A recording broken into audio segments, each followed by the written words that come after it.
ونصلي على رسوله الكريم أما بعد فأعوذ بالله من الشيطان الرجيم بسم الله الرحمن الرحيم قال الله تبارك وتعالى في الكتاب المبين والفرقان الحميد ألا إن أولياء الله لا خوف عليهم ولا هم يحزنون صدق الله العظيم وبلغنا رسوله النبي الأمين المتين الكريم ونحن على ذلك لمن الشاهدين والشاكرين والحمد لله رب العالمين. فرصة مائک کا ایک کو کم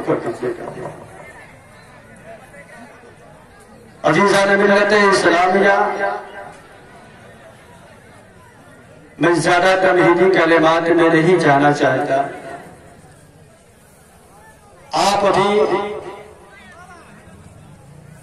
نقیب اجلاس حافظ وقاری مختار نوری فخری صاحب سے سارے علماء کرام کا پریچے لے چکے ہیں. عزیزان ملت اسلامیہ، بلا تمہید آج میں نے جس آیت مقدسہ کو اپنا عنوان سخن بنایا، جس رب کائنات کے پاک کلام کو میں نے اپنا موضوع سخن بنایا، اس پہ کچھ روشنی ڈالنے سے قبل آج ہمارا مل کر سب سے پہلے آقا نامدار مدینے کے تاجدار دونوں عالم کے مالک و مختار جناب احمد مصطفیٰ محمد مصطفیٰ صلی اللہ علیہ وسلم کی بارگاہ عالی جاہ میں اپنے غلامی کا ثبوت پیش کیجئے. پڑھے اللہم صلی علی سیدنا شفیعنا مولانا محمد بارک وسلم صلی علیہ صلاۃ و سلام علیک یا رسول اللہ صلی اللہ علیہ وسلم. عزیزان ملت اسلامیہ، کسی شاعر نے کیا ہی خوب لکھا ہے، میں آئینہ ہوں داغ دکھاؤں گا چہرے کا. میں آئینہ ہوں داغ دکھاؤں گا چہرے کا. میں آئینہ ہوں داغ دکھاؤں گا چہرے کا. جسے برا لگے وہ سامنے سے ہٹ جائے، جسے برا لگے وہ سامنے سے ہٹ جائے. اور عزیزان ملت اسلامیہ، اے زاہد ملت، وہ چمکتا دربار ہے آنا تیرا. اے زاہد ملت، وہ چمکتا دربار ہے آنا تیرا. جہاں محروم نہیں مانگنے والا تیرا، جہاں محروم نہیں مانگنے والا تیرا.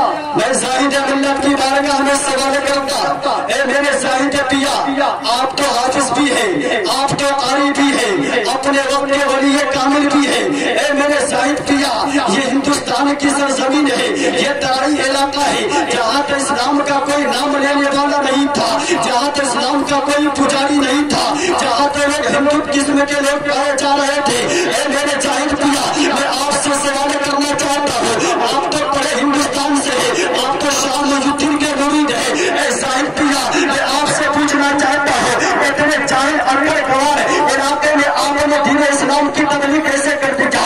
اے میرے زاہد پیا، آپ نے گھر گھر میں نبی کا کلمہ کیسے پہنچا دیا؟ اے میرے زاہد پیا، میں آپ سے عالم تصور میں پوچھنا چاہتا ہوں، اے میرے زاہد پیا، آپ نے مسلمانوں کے گھر سے پیڑھیوں کو میں سے ہٹا دیا. اے میرے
اے میرے ظاہر کیا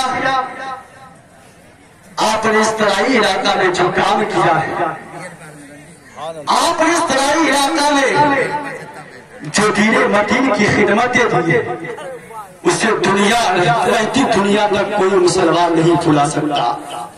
آج تم کہتے ہو کہ زاہد پاک نے کفر کیا، آج تم کہہ رہے اعلان کرتے ہو کہ زاہد پیا نے کفر کیا۔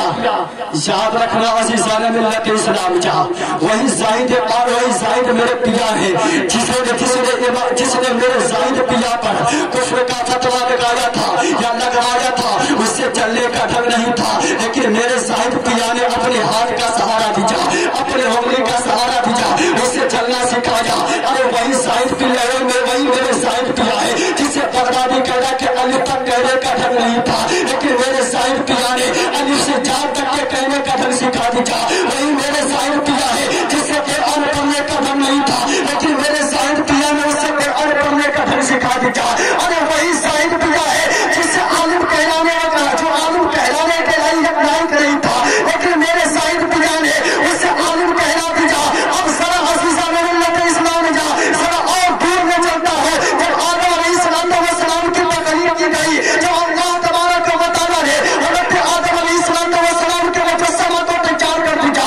مجسمہ کو تیار کرنے کے بعد جب اللہ تبارک و تعالیٰ نے حضرت آدم علیہ السلام کے پیشانی میں نور محمدی کو ڈال دیا، تو اللہ تبارک و تعالیٰ نے فرشتوں کو حکم دیا، اے فرشتہ حضرت آدم علیہ السلام کا سجدہ کرو۔ فرشتہ اللہ تبارک و تعالیٰ کا حکم پایا، فرشتوں نے حضرت آدم علیہ السلام کا سجدہ کرنا شروع کر دیا۔ لیکن عزیزان ملت اسلام جا، وہیں پہ ایک خوراک کی اور مخلوق پائی جا رہی تھی جسے دنیا ابلیس کے نام سے جانتی پہچانتی ہے، جس کے دماغ خرافات دماغ میں یہ بات چل رہی تھی کہ میرا اللہ تبارک و تعالیٰ نے مجھے آگ سے پیدا کیا ہے، میرا مقام ہے اونچائی پر چڑھنا۔ حضرت آدم علیہ السلام کو اللہ تبارک و تعالیٰ نے مٹی سے پیدا کیا ہے، انتہائی نہیں جہی حال ہے اس میں پانی کے سرزمین پہ کہ جس زاہد پاک نے، جسے چلنے کا ڈھنگ نہ تھا، جسے بولنے کی تمیز نہ تھی، اللہ تبارک و تعالیٰ کے فضل و کرم سے میرے زاہد پیا کا کرم ہوا، اور جیسے ناحل کو علم دین سے مال کر دیا، اور اللہ تبارک و تعالیٰ کا فضل و احسان دیکھیے کہ جو کام میرے حافظ ملت نے مبارک سے مبارک پھول کے سرزمین پر رہ کر کیا، وہی کام میرے زاہد پیا نے علی پٹی کی سرزمین پر رہ کر کے